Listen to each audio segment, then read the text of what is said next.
La saga capillaire de Donald Trump. Oui, ça fait partie du folklore, effectivement, des élections primaires. Mais c'est là-dessus qu'il forme sa popularité, justement, sur ce genre d'anecdotes, sur ce comportement presque enfantin. C'est ça aussi qui lui attire beaucoup de votes. Voilà, ces gimmicks auxquels nous a habitués Donald Trump. Alors, vous êtes professeur de relations internationales, spécialiste de politique américaine. On va essayer de décrypter cette campagne avec vous. D'abord, pourquoi Hillary Clinton dégringole comme ça dans les sondages? Qu'est-ce qui déplaît chez Hillary? D'abord, il y a eu le scandale de ses emails, de son serveur privé, et beaucoup de gens commencent à se poser des questions. On n'est pas encore sorti de l'auberge avec cette histoire. Ensuite, Hillary Clinton n'est pas populaire, par exemple, auprès de l'Amérique profonde, et même auprès des femmes, parce que la plupart des femmes dans les sondages l'aperçoivent comme beaucoup trop carriériste, comme froide. Contrairement à son mari, ça n'est pas quelqu'un qui a cette chaleur humaine, c'est une femme très froide. Et puis n'oubliez pas qu'elle aura 67 ans au moment des élections, elle n'est pas jeune non plus. Et encore une fois, il y a également le phénomène dont a parlé votre reportage de dynastie, de more of the same, encore les Clinton, encore les Bush, alors que les gens votent pas seulement avec leur tête, mais aussi avec leur cœur. Ils veulent du changement. Barack Obama avait été élu parce qu'il présentait un changement, il présentait quelque chose de nouveau. Hillary Clinton représente surtout le passé.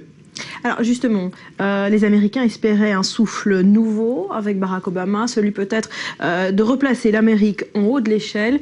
Ils ont été déçus, ils en ont assez de ces changements timides, on va dire. Non, je pense que d'abord il a été réélu, il a été élu 2 fois. Bon, la première fois il avait effectivement cet enthousiasme, premier candidat afro-américain, etc., jeune, charismatique, etc.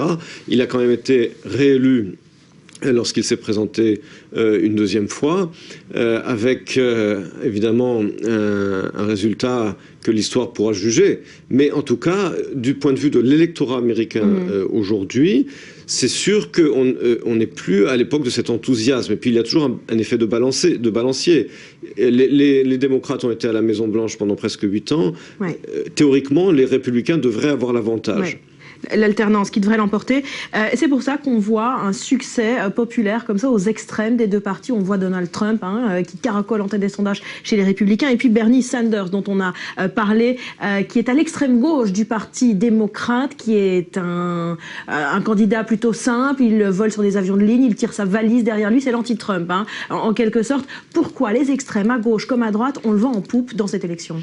Alors, Bernie Sanders, d'abord, est considéré comme l'extrême gauche du Parti démocrate aux États-Unis, mais en termes européens, il serait considéré centre-gauche en Europe. C'est-à-dire qu'il se définit comme un social-démocrate à la scandinave. Mais effectivement, il apporte une alternative à Hillary Clinton. Et cela, ça attire effectivement les électeurs. Du côté républicain, la rhétorique enflammante de Donald Trump attire l'Amérique profonde qui en a assez de l'establishment de Washington. Alors d'un côté, on se dit que plus on va s'approcher du jour J, plus les gens vont reprendre leurs esprits et choisir un candidat éligible.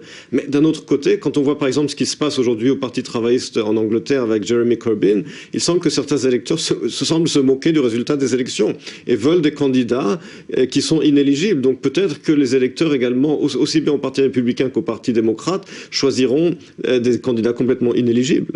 Voilà, l'avenir nous le dira. Une campagne qui s'annonce intéressante. En tout cas, merci beaucoup.